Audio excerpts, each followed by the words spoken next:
Jean Renoir, nous venons d'assister à la projection d'un certain nombre de films de Lumière. Les connaissiez-vous déjà? Quand j'étais tout petit, très jeune, j'avais vu des films de Lumière. Je ne suis pas sûr que ce soit ceux que nous venons de voir maintenant. Autrement dit, je m'attendais à ce que j'ai vu, mais je ne suis pas sûr que ce ne soit pas la première fois que je les ai vus. Oui. Alors, ça me touche d'autant plus que je suis précisément, et je ne sais pas pourquoi, simplement parce que ça m'intéresse, en train de relire une histoire de France assez complète de la fin du 19e siècle. Et cette histoire de France, c'est une histoire du monde. Et cette histoire est très abondamment illustrée. Il y a de très bonnes photographies, il y en a beaucoup. Il y a notamment des photographies de tout ce qui a été la peinture et les arts plastiques pendant la deuxième moitié du 19e siècle. Je dois dire que l'impression d'époque que je viens de ressentir maintenant est extrêmement supérieure à tout ce que je viens d'emmagasiner par la lecture de cet ouvrage d'histoire. J'ai l'impression que le cinématographe, et le cinématographe conçu par un homme à vaste vision, comme Lumière, à vaste vision d'ailleurs probablement inconsciente, mais ça c'est une autre question. Mais conçu par un homme à vaste vision comme Lumière, cela nous donne une impression de l'histoire qui est irremplaçable.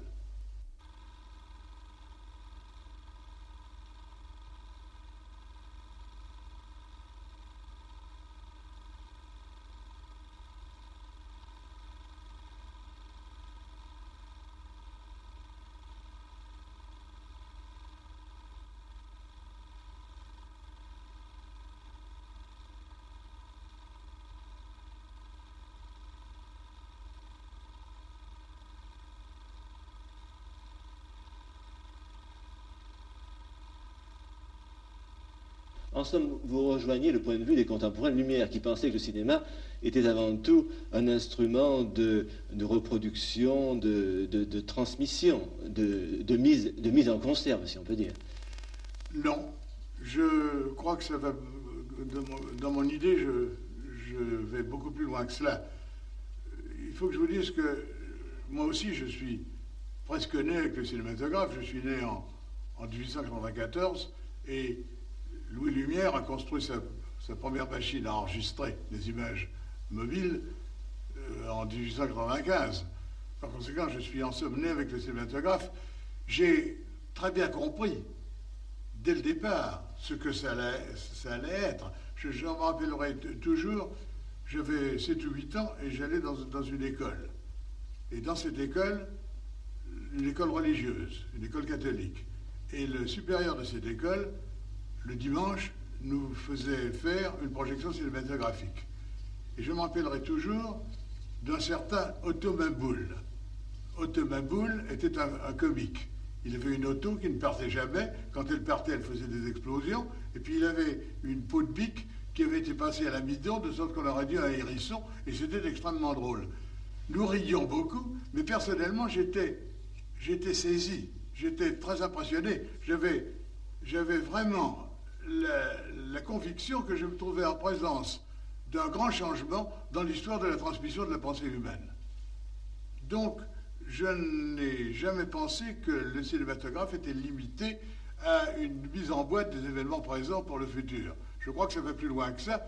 Même dans des cas où les prises de vue sont purement documentaires, comme dans les cas Lumière, il y a une espèce de recréation de l'atmosphère de l'époque qui me semble être exactement ce que nous aimons appeler aujourd'hui l'œuvre d'art.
Prenons la civilisation grecque et retournons bien avant Jésus-Christ et prenons les objets que l'on a trouvés à Mycène.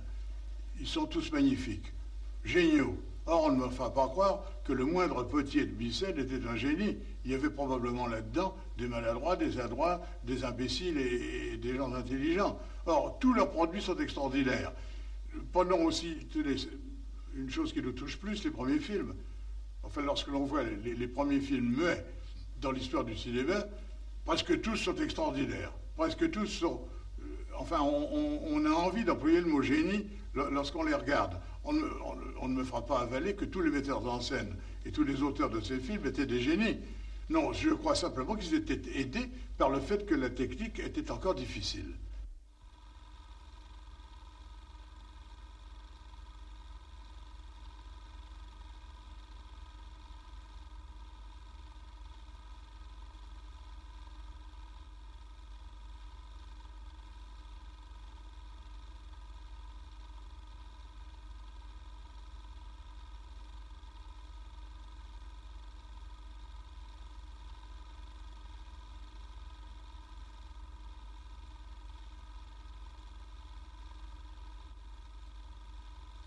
Il y a un génie du cinéma et c'est bien difficile de le fixer, ce génie.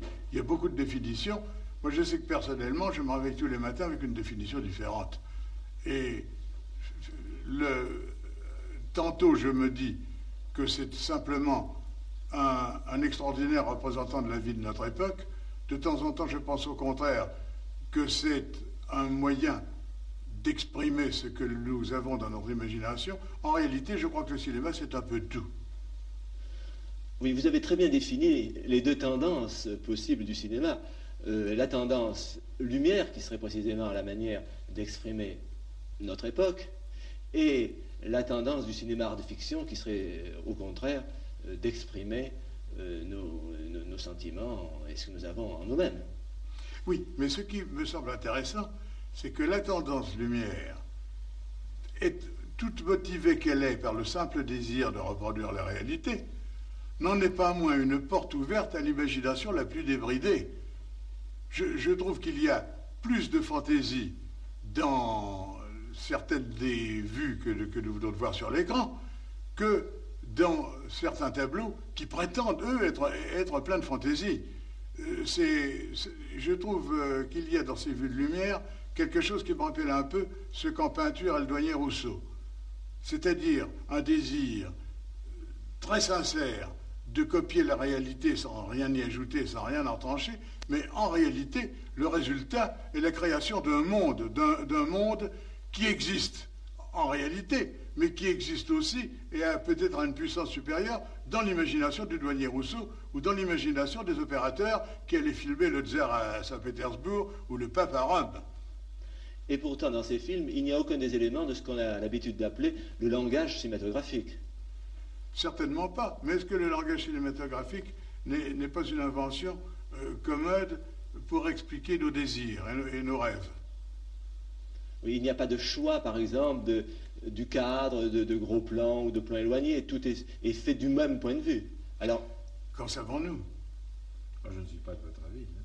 Qu'en savons-nous? Parce que ça n'est pas parce que l'opérateur, humble serviteur de la réalité, placer sa caméra sans se dire « Ah, tel angle, tel angle et tel angle », ça n'empêche pas que l'angle n'était l'œuvre de son talent, inconsciemment. Ce qui me semble terriblement important, voyez-vous, dans l'histoire de l'art, c'est que beaucoup des grandes œuvres sont inconscientes. Je vais plus loin. Maintenant, quand vous tournez un film, ou quand j'en tourne un, si nous réussissons, si le film est acceptable, eh bien, c'est malgré nous. Mais je vais me faire l'avocat du diable.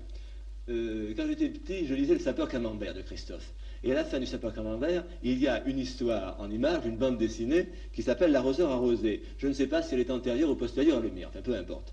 Mais cette bande dessinée est découpée comme serait un film actuel. Et il y a une sorte de mise en scène, si vous voulez, alors qu'on peut, on peut déplorer dans le film de Lumière, dans les deux versions du film de Lumière, puisqu'il y en a deux, l'absence de ce découpage.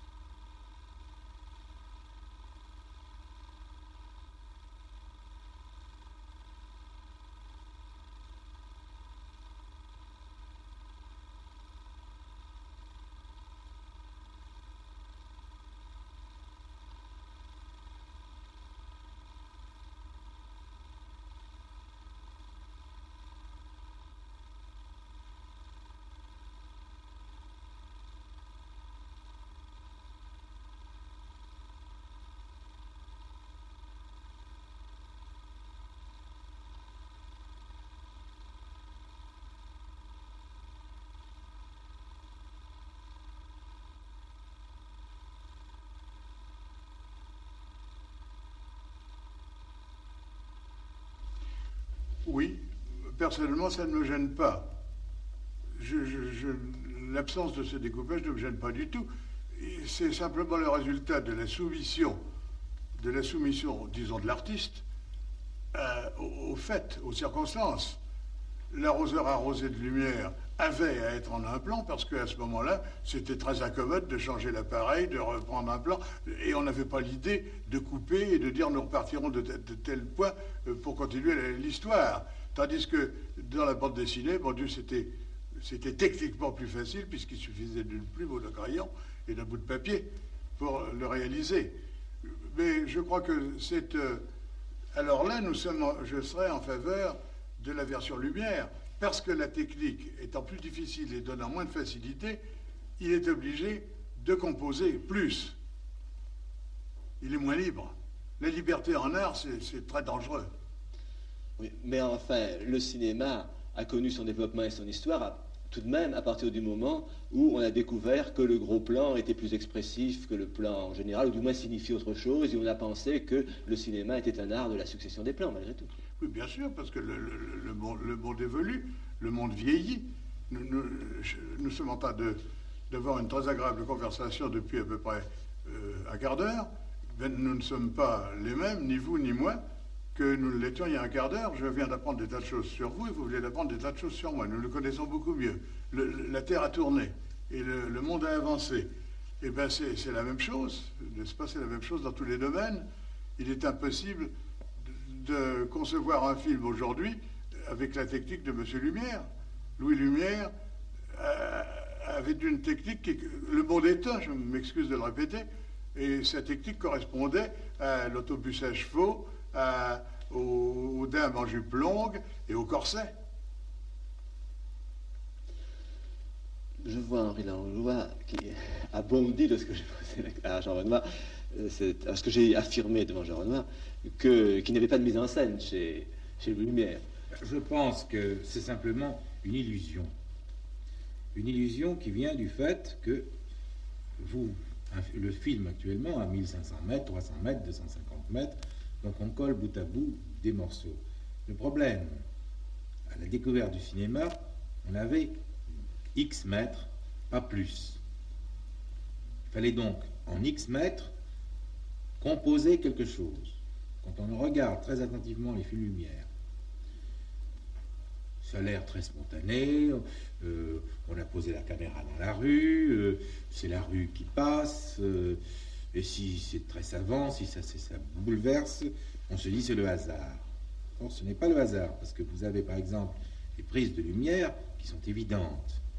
Par exemple,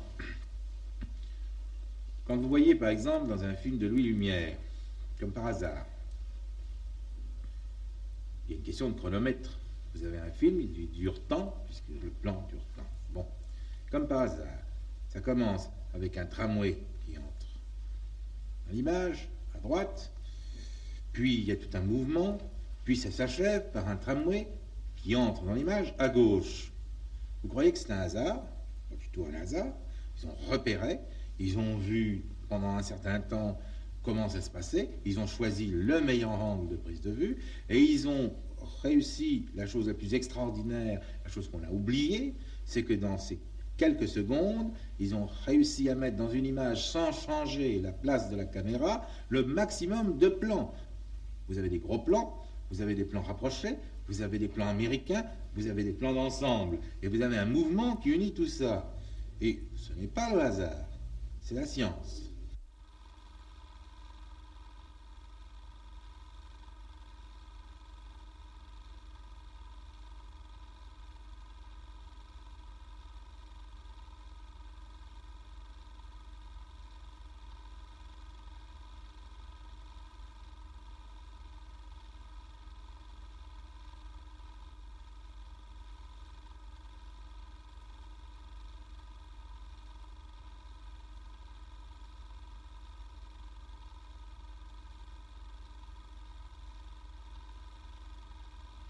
Un autre plan, pour vous expliquer la chose, la caméra a été posée, la voiture, c'est une inauguration, la voiture s'est arrêtée, et tout d'un coup, il s'est aperçu que la scène n'est pas dans le champ, que l'angle n'est pas bon, il a arrêté son image, il a arrêté sa prise de vue, un peu bougé sa caméra, et ça recommence.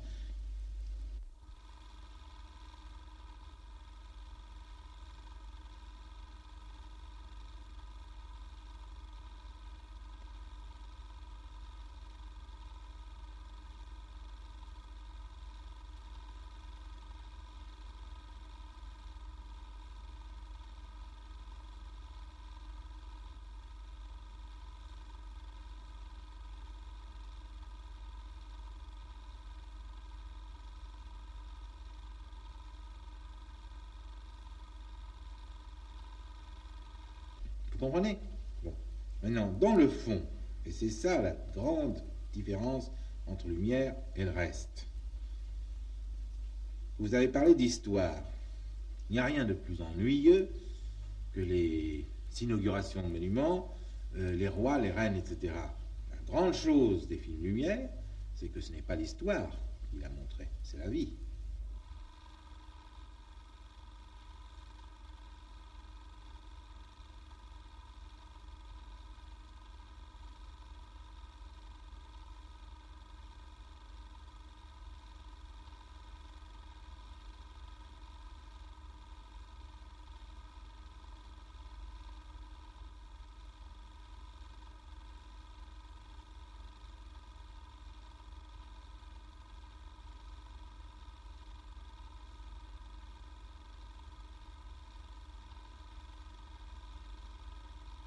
Et la vie, ça ne veut pas dire ce que tout le monde pense à première vue, c'est-à-dire on s'est installé, on a montré les gens passer dans la rue. La vie, c'est quelque chose de plus profond. Et c'est pourquoi les films lumière sont d'une telle importance. La vie, c'est pas seulement l'aspect extérieur, c'est l'aspect profond, c'est la philosophie de l'époque, c'est l'art de l'époque, c'est la pensée de l'époque, c'est la manière de vivre de l'époque. Tout est autour de ces films. Vous voyez deux petites filles qui jouent dans la rue, aux Champs-Élysées, ces deux petites filles qui jouent dans la rue, mais en réalité, ça va très au-delà. La preuve, c'est qu'on pense à Proust, la preuve, c'est qu'on pense à Renoir, la preuve, c'est qu'on pense à un tas de choses. La force, justement, de la ville, c'est que, de cette qualité de vie des films lumière, c'est que c'est l'atmosphère de la vie, c'est l'ambiance de la vie, c'est la philosophie de l'époque, tout est là.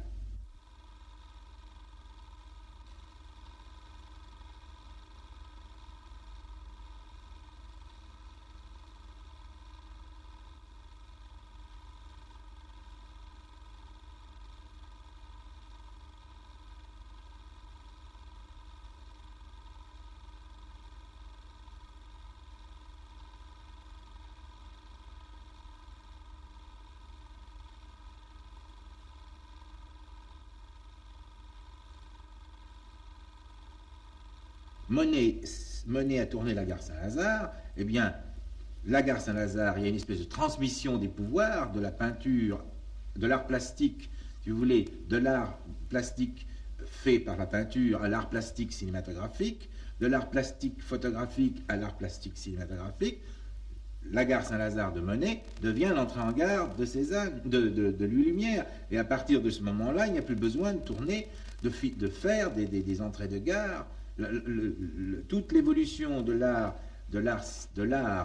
pour le milieu du siècle, du 19e siècle, aboutit à Louis Lumière. Et c'est pourquoi, malgré peut-être toutes les traditions de famille, toutes les amitiés, toutes ces choses-là que vous pouvez avoir, ce côté un peu provincial que pouvait avoir cette famille, eh bien, il est absolument évident que malgré eux, comme justement l'a dit Jean Renoir tout à l'heure, parce que le fait que le cinéma était un art primitif, c'est toute la peinture impressionniste, c'est tout le grand art de l'époque, c'est tout ce qu'il y avait de plus vivant, de plus nouveau, de plus neuf, qui est traversé, qui s'est engouffré dans le cinéma à travers eux, n'est-ce pas?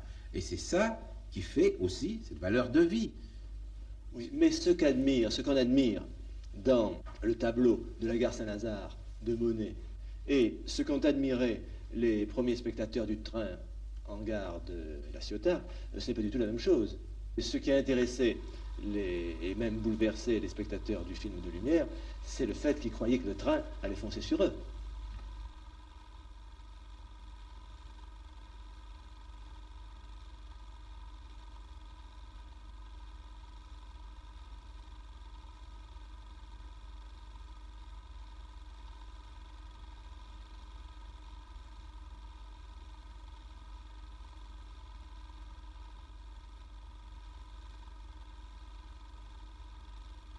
Mais écoutez, franchement, à partir d'une certaine époque, tout l'art évolue, tout l'art plastique du 19e siècle, à partir du romantisme, à partir de la fin du romantisme, tout l'art plastique du 19e siècle évolue, il y a une espèce de course entre la photographie et la peinture, je peux me tromper, vers l'impression instantanée de la vie. Bon.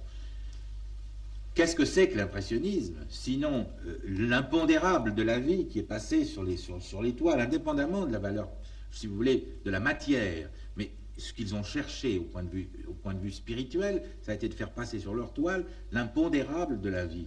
Et qu'est-ce qui est passé dans les films de Louis Lumière, sinon l'impondérable de la vie? Et c'est pour ça, parce que c'est l'impondérable de la vie que cherchait Louis Lumière, et c'est parce que c'est l'impondérable de la vie qu'ont cherché les grands impressionnistes, que les deux choses se croisent et se rejoignent. Je peux me tromper.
Quelle est la part de préméditation et quelle est la part d'improvisation dans les films de Lumière? La part de préméditation, c'est quand je parle, alors cessons de parler des films de Louis Lumière, mais des films des opérateurs Lumière. La part de préméditation, c'est que quand ils arrivent dans une ville, ils cherchent la chose à filmer. Vous connaissez, sur le plan strictement anecdotique, on va devant l'église pour prendre les habitants de la ville, et puis on les filme, alors comme ça ils viennent tous se voir. Ça c'est strictement anecdotique. Mais quand je dis la chose à filmer, c'est la rue, ou la place, ou le lieu qui se prête le mieux à la prise de vue. Ils arrivent, ils étudient, ils ont tout le temps d'étudier, parce qu'à l'époque, si je me trompe, je crois qu'il fallait filmer de telle heure à telle heure, oui, parce qu'il y avait une question de soleil, donc ils avaient tout le temps d'étudier avant. Ils ne posaient pas comme ça par hasard leur caméra, ils repéraient l'angle, ils repéraient la chose en fonction d'une chose quotidienne, et puis arrivait l'improvisation, c'est-à-dire la vraie improvisation. Ils ne faisaient pas ça avec des centimètres, ou des millimètres, ou des statistiques, ou des chiffres. C'était en eux. C'était en eux, ça venait, c'était une science qu'ils avaient en eux.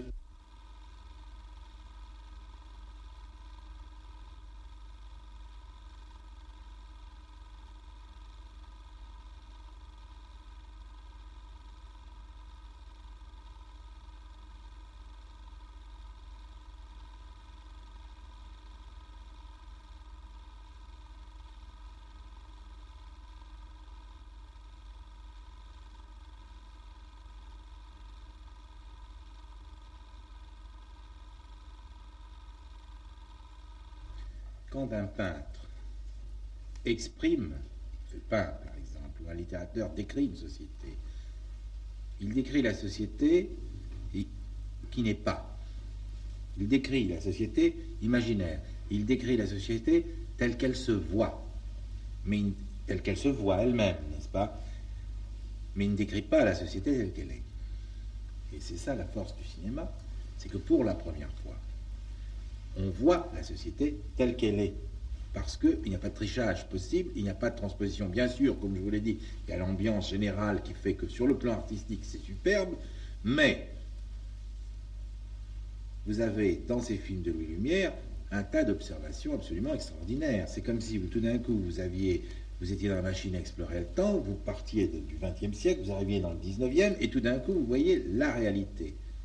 Alors, il y a un tas d'observations. Par exemple, moi, chaque fois que je vois un film lumière, je suis effaré. Qu'est-ce qui est démodé dans les films lumière, par exemple? La bourgeoisie. Qu'est-ce qui est moderne dans les films lumière? Les gens du peuple. Pourquoi? Alors, quand on commence à étudier ce problème en fonction, c'est parce que il y a eu une telle évolution sociale depuis 1900 que nous sommes devenus comme nous sommes plus rattachés à ces hommes du peuple de 1900 qu'aux bourgeois, etc.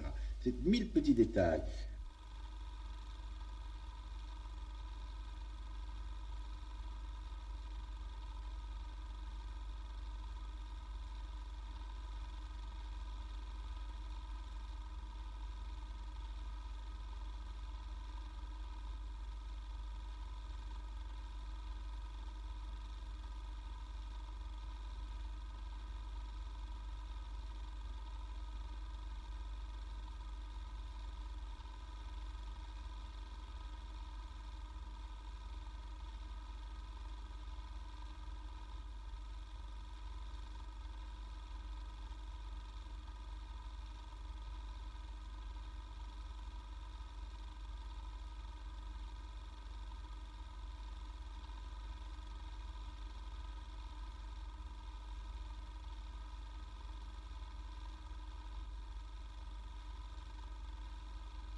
Si vous voyez par exemple, je ne sais pas, une femme qui passe dans la rue, par exemple, il y a deux femmes comme ça, deux bourgeoises, qui marchent au rond-point des Champs-Élysées, pas au rond-point, mais entre les deux grands palais, n'est-ce pas? Elles ne sont pas élégantes, elles ne sont pas belles.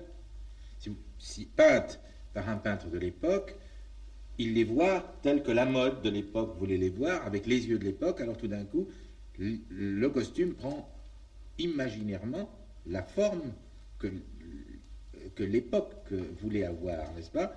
Tandis que dans le film de lumière, le costume est comme il était, et comme nous sommes obligés de le voir avec nos yeux. Et ça c'est toute une... l'exploration de l'histoire par le cinéma sera une chose fabuleuse.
Regardez par exemple autre chose, regardez New York dans les films lumière.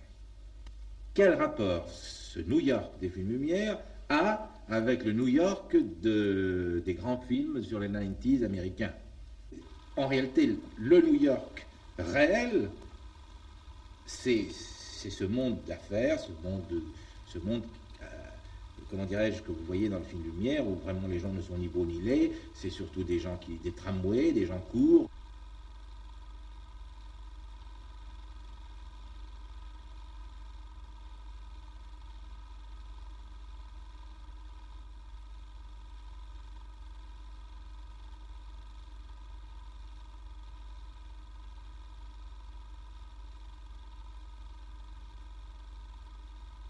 Et regardez par contre Paris, dans les films Lumière, alors là, vraiment, on comprend tout. Parce que Paris, alors c'est vraiment Proust, c'est vraiment le 19e siècle tel qu'on l'imaginait, et tel que les Américains nous le montrent pour l'Amérique. C'est le Paris de l'époque, vraiment c'est le Paris de l'élégance, vous voyez. C'est pas une blague, on ne nous a pas raconté une blague, c'est vraiment Paris était le Paris de l'élégance.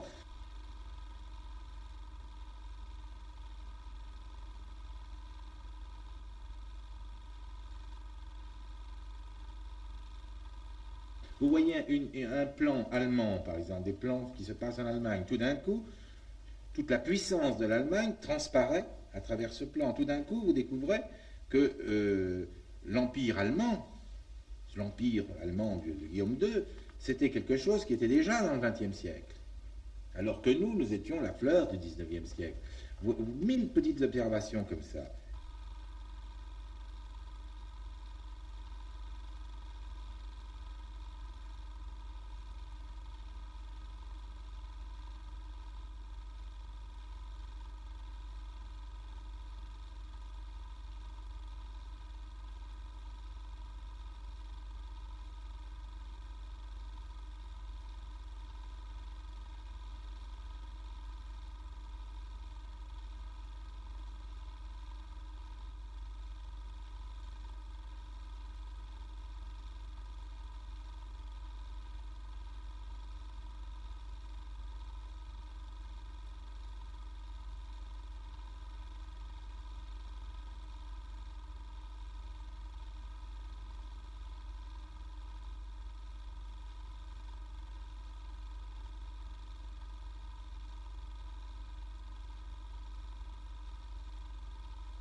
Évidemment, à ce moment-là, ça donne au film, aux scènes de la vie réelle de Louis Lumière, une valeur, une profondeur d'observation énorme. Ça ouvre des horizons de tous les côtés. Et dès qu'on se pose, moi, à chaque fois que je vois passer une femme dans un film Lumière, c'est une chose fantastique, ou un être humain. C'est toute une psychologie, c'est toute sa vie. Son visage révèle, ouvre des horizons absolument fabuleux. Dans les films joués, c'est différent.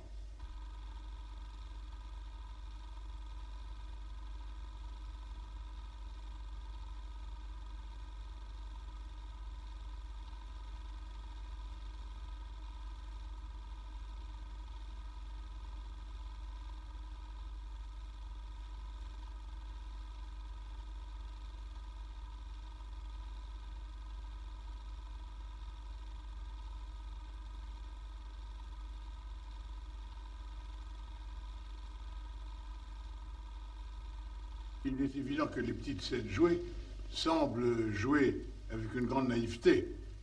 On sent que c'est la famille de Lumière, que c'est le jardinier de Lumière, que ce sont ses employés à qui on a dit « Eh bien, toi, tu vas faire semblant d'être en colère, toi, tu feras semblant de battre ton copain. » Et tout ceci est fait avec ce style que nous pourrions appeler « faire semblant ». C'est purement extérieur. Alors on pourrait en conclure que c'est mal joué. En réalité, ça n'est pas mal joué. Ça n'est pas mal joué parce que ce ne sont pas ces quelques personnages sur l'écran qui sont importants. Ce qui est important, c'est l'esprit de M. Lumière qui les a rassemblés et a eu l'idée. M. Lumière exprime par le jeu de ses acteurs improvisés une espèce de naïveté géniale qui entre très souvent dans les caractéristiques des artistes français. En somme, ce que nous photographions, ce ne sont pas ces artistes. Ce que Lumière photographie, ce ne sont pas ces artistes, c'est lui-même. On en arrive à la question. D'ailleurs, en réalité, je vais plus loin. Ces artistes qui font semblant, qui ne jouent pas vraiment, ne sont pas plus mauvais que bien beaucoup de nos acteurs qui, eux, jouent, et jouent complètement, et qui sont aussi faux. Qui sont aussi faux parce qu'ils obéissent à des traditions théâtrales ou cinématographiques qui n'ont rien à voir avec la réalité. Ceci dit, je ne veux pas prétendre que la réalité, la copie de la réalité soit nécessaire. Ce qui est en tout cas, il y a une chose très dangereuse, c'est la copie d'une fausse réalité. Je vous en donne un exemple. Dans les films d'irréalistes, on veut représenter, par exemple, un mineur dans une mine de charbon. L'acteur aura de la vraie poudre de charbon sur la tête, un vrai pic, peut-être même tournera-t-on la scène dans une vraie mine pour avoir le vrai décor. Si l'acteur n'exprime pas profondément l'âme d'un mineur, eh bien ce sera un cabot sur l'écran et ce ne sera pas un mineur et ce sera mauvais. Ce ne sera pas plus mauvais ni meilleur que les acteurs amateurs de lumière. Non, ce qui est important dans ces prises de vue, c'est M. Lumière lui-même.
C'est un opérateur de lumière qui a eu l'idée de déplacer l'appareil pendant la prise de vue. Oui, mais ce n'est pas... Il n'a pas eu l'idée de déplacer l'appareil pendant la prise de vue. Vous voyez, si vous voulez, c'est nous qui avons cette conception de déplacer l'appareil pendant la prise de vue. Lui, il était dans une gondole et il a voulu que l'appareil soit avec lui dans la gondole pour que le mouvement qu'il y avait dans la gondole, c'est un monsieur qui se promenait en gondole, il a mis son appareil, il a filmé ce qu'il voyait comme ses yeux le voyaient. Si vous voulez, c'est là la nuance essentielle qui fait la démarcation. Quand Louis Lumière, les opérateurs tournaient, ils tournaient vue, prise d'un tramway, le train de Liverpool de telle gare à telle gare. Pour eux, c'était la vie, quoi. C'est ça. On filmait les gens qui marchaient, et puis on montait dans les moyens de locomotion et on filmait.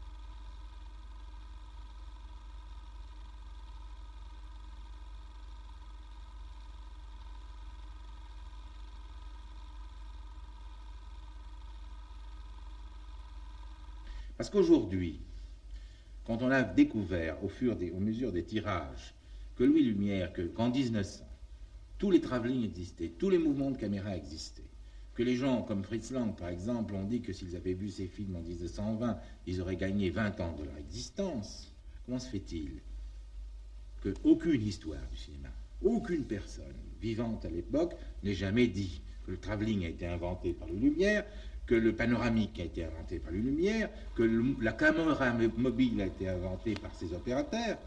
parce qu'ils ne pouvaient pas le voir. Quand ils voyaient un travelling, ils disaient « tramway en marche », prise de vue d'un tramway en marche. Le public, lui, nous voyons le génie du cinéma surgir de tous les côtés chez ces opérateurs de lumière, mais le public, lui, n'était pas formé, n'avait pas la formation. Alors il a fallu partir pour le public de zéro pour arriver à ce qu'on vous appelait la grammaire cinématographique, etc., le Griffith, etc. Mais au-delà de cette grammaire cinématographique des années 20, nous allons vers un art cinématographique qui sera beaucoup plus proche de l'art de Louis Lumière, qui est l'absolu de l'art cinématographique.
Qu'est-ce qui caractérise donc la technique ou l'art de la prise de vue pour les opérateurs de lumière?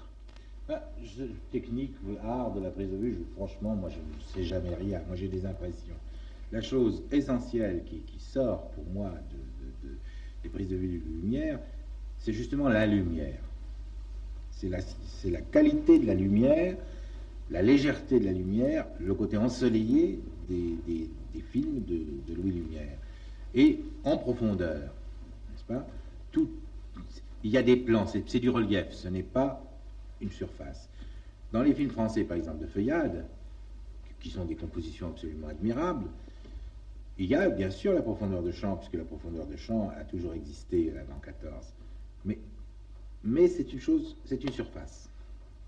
C'est une chose plate. Ça relève de la peinture. Ça ne relève pas justement de... Il y a quelque chose, si vous voulez, de stéroscopique dans les films de Louis Lumière, je ne sais pas, et qui vient de la lumière.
Et c'est pourquoi le tirage, la question des films lumière est extrêmement grave.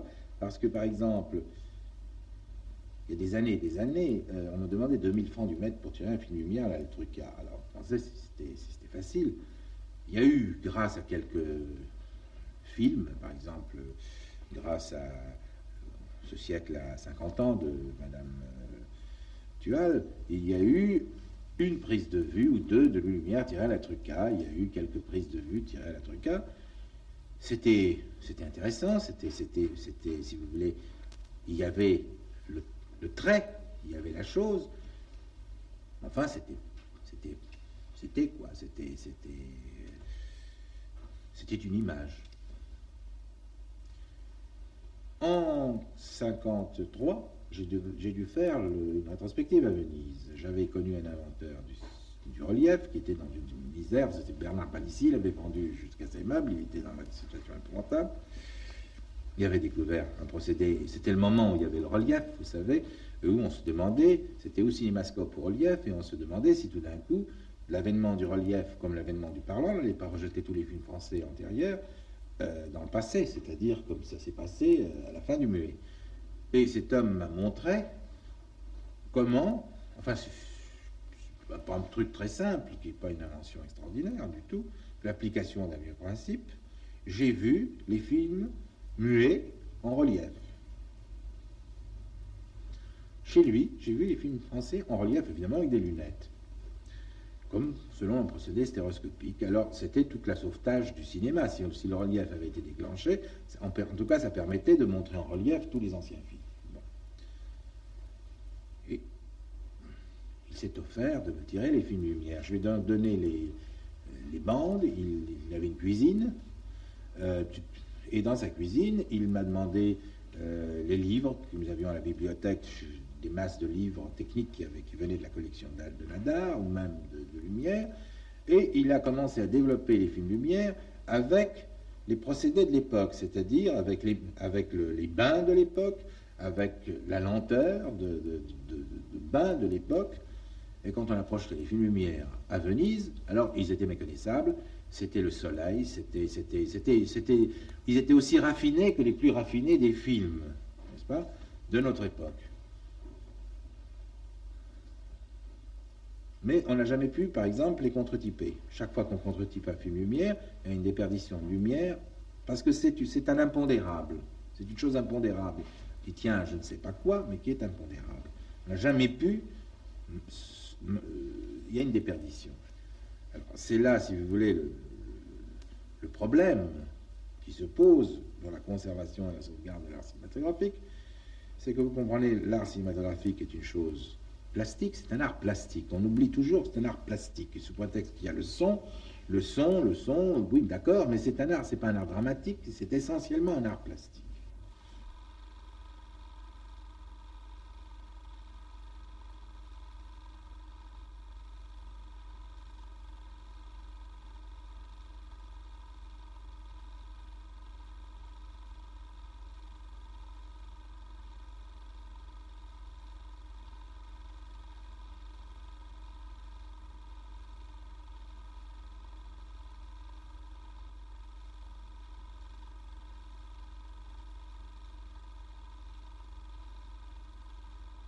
Il y a tout de même chez Lumière une organisation des mouvements en profondeur, en diagonale. Non, ce n'est pas qu'il y ait une organisation des mouvements en profondeur en diagonale, mais Lumière, dès le premier, si vous voulez, dès l'entrée du train en gare, ce n'est pas en diagonale, c'est en triangle. Et c'est un des grands principes qui a, pendant toute une période de muet, a dominé toute la prise de vue. Il y a toujours le personnage principal, la scène va de gauche à droite ou de droite à gauche dans sa composition. S'il y a par exemple le train en gare, tout est en diagonale, n'est-ce pas? Tout est en fuyant, mais non pas vers le centre, mais toujours vers l'extérieur de l'image, c'est-à-dire le triangle, plus que la diagonale. Ça permet donc, c'est la composition. Il y a tout le cinéma muet, je vous dis, jusqu'à que ce soit Feuillade, que ce soit, je sais pas moi, qu'est-ce que je pourrais dire, Capellani, n'importe qui de cette époque, c'était le grand principe. Supposons un film des années 10 où il y a un personnage qui parle, le personnage principal est à gauche Et puis la scène va en triangle. Ça oblige, jamais vous n'avez une scène au centre. La scène au centre, vous l'aviez. La scène au centre, c'est en général à partir du moment où il y a eu le plan américain ou le gros plan. Mais toute la technique ancienne, c'est la scène ou à gauche, la scène principale est ou à gauche ou à droite, et les scènes secondaires sont en profondeur, vont toujours dans le sens d'un triangle. Donc d'une diagonale, puisque c'est dans le profondeur, n'est-ce pas?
Bien, je voudrais demander à Jean Renoir, en conclusion, de nous résumer l'impression que vient de lui faire cette vision de ces films de lumière. Eh bien, comme je vous l'ai dit tout à l'heure, au début de notre conversation, mon impression, d'abord, est d'avoir assisté à un énorme tableau animé d'histoire. Ensuite, une autre pensée me vient, et c'est une pensée que j'ai en contradiction avec la pensée de mon ami Langlois. Ma pensée est la suivante. Langlois nous a dit que la précision des images montrées, l'authenticité des images montrées, le fait que non seulement on lit l'histoire d'une dame qui traverse la rue dans Proust, mais on la voit, cette dame. On la voit avec son vrai corsage, ses vraies chaussures, son vrai visage. Et Henri Langlois considère que cette facilité fait du cinématographe, et du cinématographe notamment pratiqué par Lumière, une sorte de résumé des autres arts. Personnellement, je crois, je diffère un peu de cette opinion.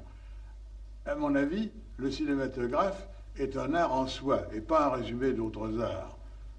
À mon avis, le cinématographe existe par lui-même, comme la peinture existe par elle-même, comme la littérature existe par elle-même. Évidemment, tout cela est lié.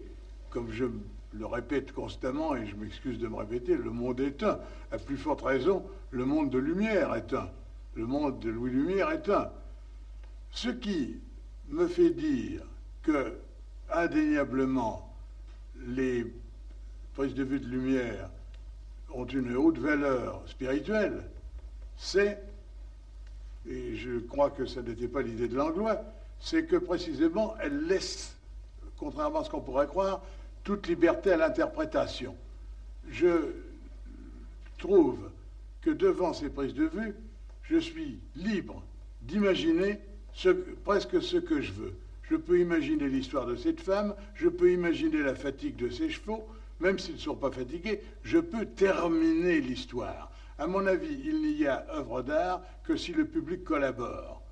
La condition de l'œuvre d'art est de ne pas tout définir au public. C'est de permettre au public d'imaginer aussi une partie de l'action, une partie des sentiments, d'imaginer. Dans le Muet, remarquez, il y avait une facilité, c'est que ça ne parlait pas. Alors on avait au moins les voix à imaginer et les bruits.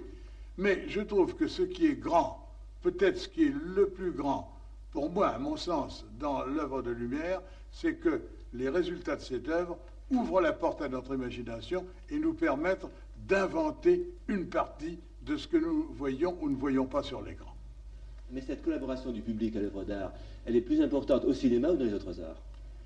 Elle est importante avec toute œuvre importante. Si l'œuvre est extrêmement importante, la collaboration est plus grande. Et ceci, quelle que soit la forme d'art. D'ailleurs, j'en arrive à penser que la façon dont on s'exprime n'est qu'un choix d'outils. Et qu'en réalité, l'artiste qui se trouve être né, par exemple, dans l'Allemagne du XVIIIe siècle, s'exprimera plus facilement en musique parce que tout le monde était musicien. L'artiste né vers 1870, ou qui était jeune vers 1870 à Paris, aura eu des chances d'être peintre parce qu'on était dans un climat de peinture. Mais je pense que ce qui est essentiel, c'est ce que cet artiste a en lui et qu'il exprime par la peinture, par la littérature, par la photographie, d'une façon quelconque. L'ambition d'un artiste, puisque vous parlez d'art, c'est de faire une œuvre durable. Est-ce que les œuvres cinématographiques sont aussi durables que les œuvres produites par les autres arts? Absolument pas. Et pour des raisons matérielles, que Langlois va vous expliquer beaucoup mieux que moi, parce que c'est sa spécialité. Les films sont fragiles, sont sur des supports qui disparaissent.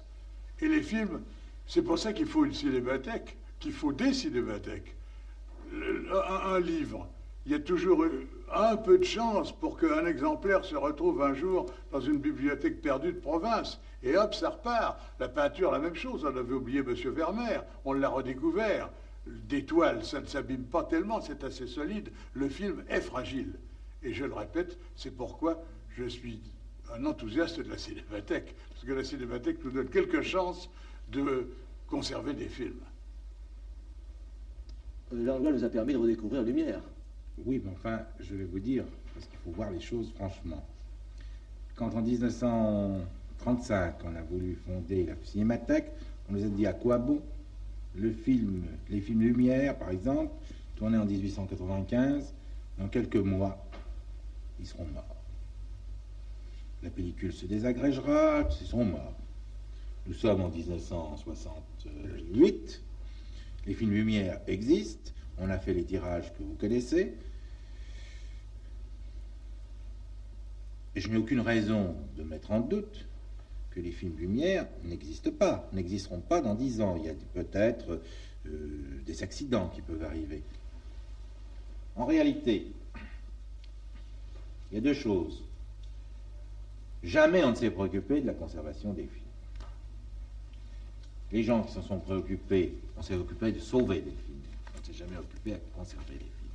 Les gens qui ont sauvé des films, les ont sauvés parce qu'on l'a pris pour des doudingues.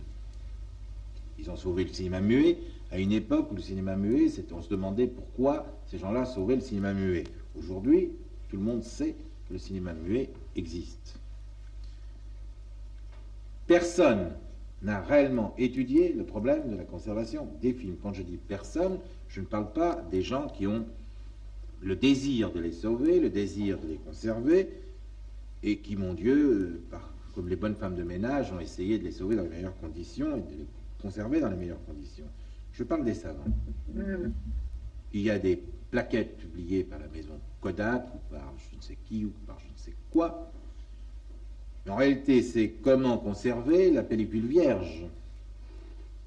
Mais la conservation réelle d'une œuvre d'art cinématographique, dont on peut dire maintenant, puisque en 1929, en 1935, on disait que les œuvres d'art cinématographiques sont mortelles dans la mesure où, justement, ayant une audience énorme au moment de leur sortie sur le plan mondial, elles sont fragiles, elles ne passeront pas le temps. Elles ne passeront pas le temps sur le plan matériel, je parle sur le plan spirituel. Elles ne passeront pas le temps, elles seront démodées et les gens n'iront plus les voir. Or, la démonstration a été faite après 30 ans que l'art cinématographique a la même durée que toutes les œuvres d'art. Je parle des grandes œuvres d'art. Mais personne ne s'est réellement préoccupé de la conservation. Comment, puisque ces œuvres dureront dans le temps, puisque plus ça ira, plus certains films seront éblouissants, comme certaines peintures, comment les conserver, puisque, paraît-il, puisque tout le monde le sait, ils sont sur des supports fragiles, ils sont sur des émulsions qui posent toutes sortes de problèmes Jamais un savant ne s'est vraiment préoccupé de ce problème.